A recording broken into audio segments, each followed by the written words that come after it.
ఉన్నప్పుడు లక్ష్మీ పార్వతి గారు అని పిలిచేవారు కాదంట. అదృష్ట దేవత గారు ఎక్కడ ఉన్నారండి? అదృష్ట దేవత. ఒకసారి వినిపిస్తే ఆవిడ మాటలోనే వినండి. భార్య ఉంది కదా భువనేశ్వరి, అలాగే పురంధరేశ్వరి, వీళ్ళకి జలస్సు. అబ్బా, నాకు అంత పేరు వచ్చింది. అంటే మా పవర్ వచ్చాక అక్కడ పడ్డ లక్ష్మీ పార్వతి అనే పేరే వినిపిస్తా ఉంది. ఆమె వల్లే ఇంత పవర్ వచ్చింది. అదృష్ట దేవత అంటే పార్టీ కూడా పోవటం మొదలు పెట్టారు. ఆయన ఫీలింగ్ చూసావా? అదృష్ట దేవత ఆయన ఫీలింగ్ చూసావా? ఆయన ముఖం చూసావా ఎలా అయిపోయిందో? ఆయన ఇన్నర్ ఫీలింగ్ ఒక్కసారి నువ్వు ఊహించుకుంటే గుండెకి మనం అక్కడే సత్తాం. ఆ రేంజ్ చూపైంది. సొలు చెప్తానికైనా ఒక అర్థం పర్థం ఉండాలి. ఇది నీ వల్ల తెలుగుదేశం పార్టీ నిలబడిపోయిందా? నీ వల్ల భారీ మెజార్టీ వచ్చేసిందా? నీ ముఖం చూసి ఓట్లు వేసేసారా? ఏంటి నువ్వు ముఖ్యమంత్రి అయిపోదాం అనుకున్నావా?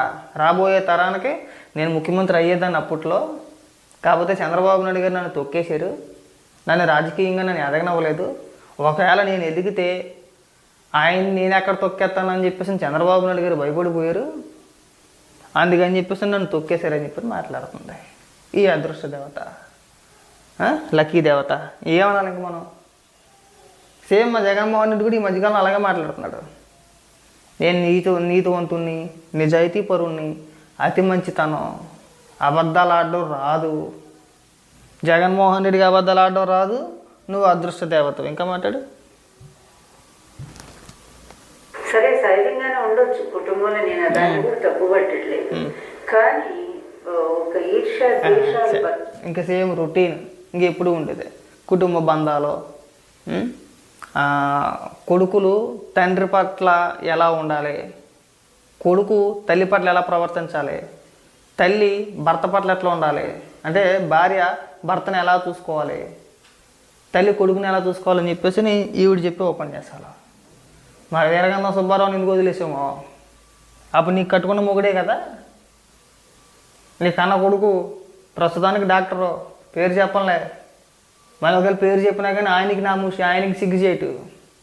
ఏ రోజైనా సరే ఒక తల్లిగా భావించి వాళ్ళ ఇంట్లో ఏ శుభకార్యం జరిగినా ఒక తల్లిగా నీ ఇంటికి వచ్చి, అమ్మ ఇదిగో నా ఇంట్లో పలానా శుభకార్యం జరుగుతుంది, మంచో చెడో తల్లిగా నువ్వు దగ్గరుండి చేయాల్సిన బాధ్యత నీ పైన ఉంది అని ఏ రోజైనా నీ ఇంటికి వచ్చి పిలిచాడా?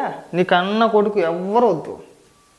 అదృష్ట దేవత నిన్నే అడుగుతున్నా, నీ కుటుంబ సభ్యులు ఎవరైనా సరే వాళ్ళ ఇంట్లో జరిగే శుభకార్యాలకి, ఏ శుభకార్యానికైనా సరే, ఎప్పుడైనా సరే నీ ఇంటికి వచ్చి గత 10 ఏళ్లలో, పోనీ గత 15 ఏళ్లలో, పోనీ గత 15 ఏళ్ళు కూడా వద్దు, గత సంవత్సరం బట్టి ఏ రోజైనా నీ ఇంటికి వచ్చి పిలిచారా? లేదు కదా. ఎందుకు పిలవాలా?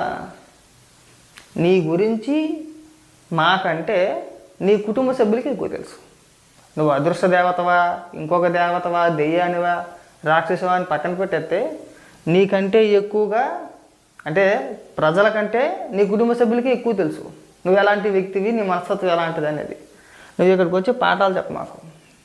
నన్ను తొక్కేశారు, లేదంటే తెలుగుదేశం పార్టీకి నేనే అధినాయకురాలని, ఆంధ్ర రాష్ట్రానికి నేను ముఖ్యమంత్రి అయిపోదాం అనుకున్నాను, ఏలేద్దాం అనుకున్నాను. ఆ ప్రయత్నాలు చేసిన వాళ్ళనే పార్టీని చంద్రబాబు నాయుడు గారు తీసుకోవాల్సి వచ్చింది. నువ్వు ఆ ప్రయత్నాలు అప్పుడే మొదలుపెట్టావు. ఆ విషయం అందరికీ తెలిసిందే. అంటే అప్పటికి మేము బొడ్డాగాలిమి, సరిగా ఊహ కూడా తెలియదు.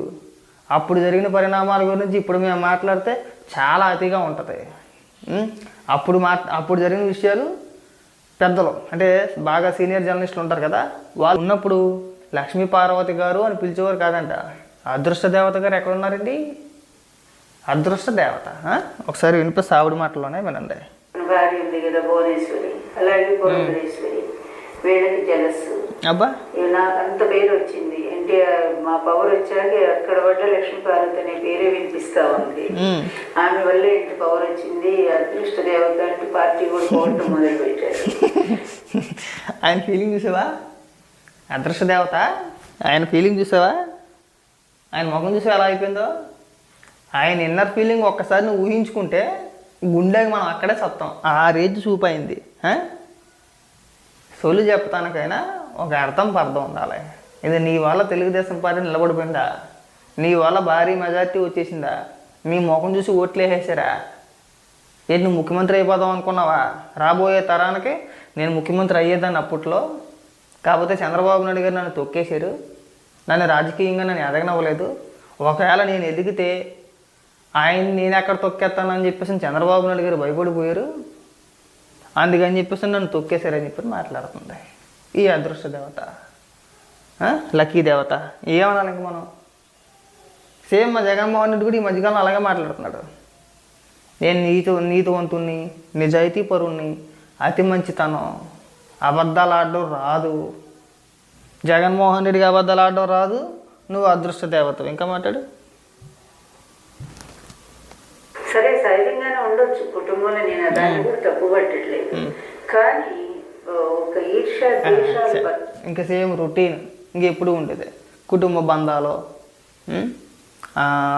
కొడుకులు తండ్రి పట్ల ఎలా ఉండాలి, కొడుకు తల్లి పట్ల ఎలా ప్రవర్తించాలి, తల్లి భర్త పట్ల ఎట్లా ఉండాలి, అంటే భార్య భర్తను ఎలా చూసుకోవాలి, తల్లి కొడుకుని ఎలా చూసుకోవాలని చెప్పేసి ఈవిడ చెప్పి ఓపెన్ చేస్తాను. మరి వీరగంధం సుబ్బారావు ఎందుకు వదిలేసామో? అప్పుడు నీకు కట్టుకున్న మొగుడే కదా. నీ కన్న కొడుకు ప్రస్తుతానికి డాక్టరు, పేరు చెప్పలే. మళ్ళీ ఒకవేళ పేరు చెప్పినా కానీ ఆయనకి నా మూసి, ఆయనకి సిగ్గు చేయటు. ఏ రోజైనా సరే ఒక తల్లిగా భావించి వాళ్ళ ఇంట్లో ఏ శుభకార్యం జరిగినా ఒక తల్లిగా నీ ఇంటికి వచ్చి, అమ్మ ఇదిగో నా ఇంట్లో పలానా శుభకార్యం జరుగుతుంది, మంచో చెడో తల్లిగా నువ్వు దగ్గరుండి చేయాల్సిన బాధ్యత నీ పైన ఉంది అని ఏ రోజైనా నీ ఇంటికి వచ్చి పిలిచాడా? నీ కన్న కొడుకు ఎవ్వరు వద్దు.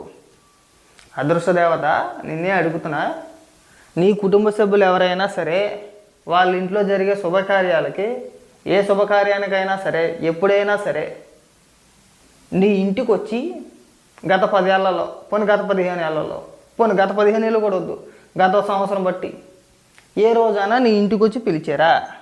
లేదు కదా. ఎందుకు పిలవాలా?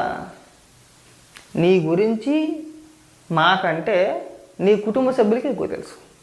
నువ్వు అదృష్ట దేవతవా, ఇంకొక దేవతవా, దెయ్యానివా, రాక్షసవా అని పక్కన పెట్టేస్తే నీకంటే ఎక్కువగా, అంటే ప్రజల కంటే నీ కుటుంబ సభ్యులకి ఎక్కువ తెలుసు నువ్వు ఎలాంటి వ్యక్తివి, నీ మనస్తత్వం ఎలాంటిది అనేది. నువ్వు ఇక్కడికి వచ్చి పాఠాలు చెప్ప మాకు. నన్ను తొక్కేసారు, లేదంటే తెలుగుదేశం పార్టీకి నేనే అధినాయకురాలని, ఆంధ్ర రాష్ట్రానికి నేను ముఖ్యమంత్రి అయిపోదాం అనుకున్నాను, ఏలేద్దాం అనుకున్నాను. ఆ ప్రయత్నాలు చేసిన వాళ్ళనే పార్టీని చంద్రబాబు నాయుడు గారు తీసుకోవాల్సి వచ్చింది. నువ్వు ఆ ప్రయత్నాలు అప్పుడే మొదలుపెట్టావు. ఆ విషయం అందరికీ తెలిసిందే. అంటే అప్పటికి మేము బొడ్డాగాలిమి, సరిగా ఊహ కూడా తెలియదు. అప్పుడు జరిగిన పరిణామాల గురించి ఇప్పుడు మేము మాట్లాడితే చాలా అతిగా ఉంటుంది. అప్పుడు జరిగిన విషయాలు పెద్దలు, అంటే బాగా సీనియర్ జర్నలిస్టులు ఉంటారు కదా, వాళ్ళు మాట్లాడితే బాగుంటుంది.